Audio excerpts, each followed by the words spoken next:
C'est un bon ballon pour Duksch qui va essayer de s'appuyer sur Füllkrug. La sortie. Ouais, attention, c'est dommage parce que le Werder il gaspille un peu certains ballons de contre comme ça qui sont des bons ballons. Parce que celui-ci était encore bien monté. Il a trouvé de bons décalages et après un petit peu dans la dernière tentative sur la frappe. Et Brandt qui prend sa chance. Et son fond. Et c'est dedans. Incroyable frappe puissante de Brandt qui n'avait pas réussi grand chose dans ce match pour sa première titularisation cette saison en Bundesliga. Et bien Brandt punit le Werder alors que le BVB était vraiment malheureux. Ouais, il est venu de son côté là-bas pour, vous voyez, il est collé contre la ligne et va venir transpercer. Ils sont pas très vigilants là, ils reculent trop du côté du Werder et il va prendre l'intérieur. Ah, il se fait prendre au premier poteau. Pavlenka, c'est pas très normal quand même là-dessus. Qu'il se fasse prendre au second poteau, on peut le comprendre. Vous voyez là, ils sont trois pour défendre sur lui. Personne ne l'attaque. Et il va venir même avec son mauvais pied. Mais la frappe est sèche au premier poteau. Ah, et Pavlenka, là, il n'est pas très clair, pas très clean là-dessus. Ah, miracle. Miracle.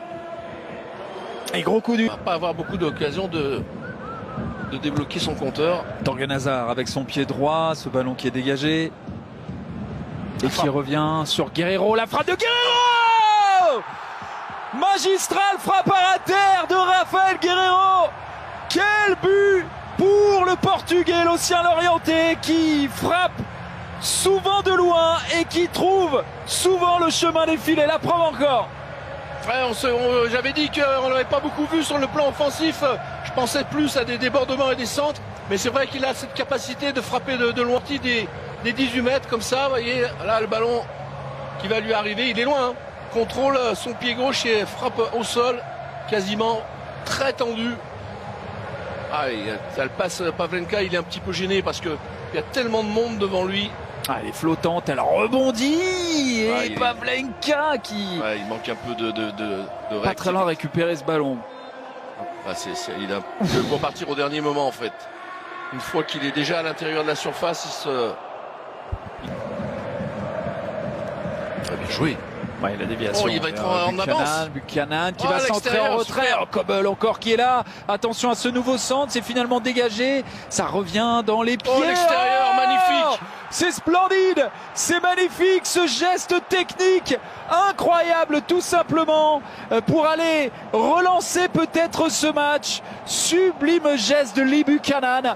Un but 5 étoiles. D'abord, toute l'action est belle. Hein. Là, le gardien qui hésite un peu là, Goebel. Derrière, il va le centre qui va être récupéré, dégagé une première fois. D'ailleurs, pas malheureux parce que la conduite de balle n'est pas très calme. Voilà. Et là, derrière, le petit extérieur, pleine lucarne, magnifique. Dans l'enchaînement, c'est superbe. Il a le contrôle là qui est lui avantageux parce qu'il la touche avec le genou, mais derrière, cette petite. Avec ce centre, cette passe de Romano Schmid.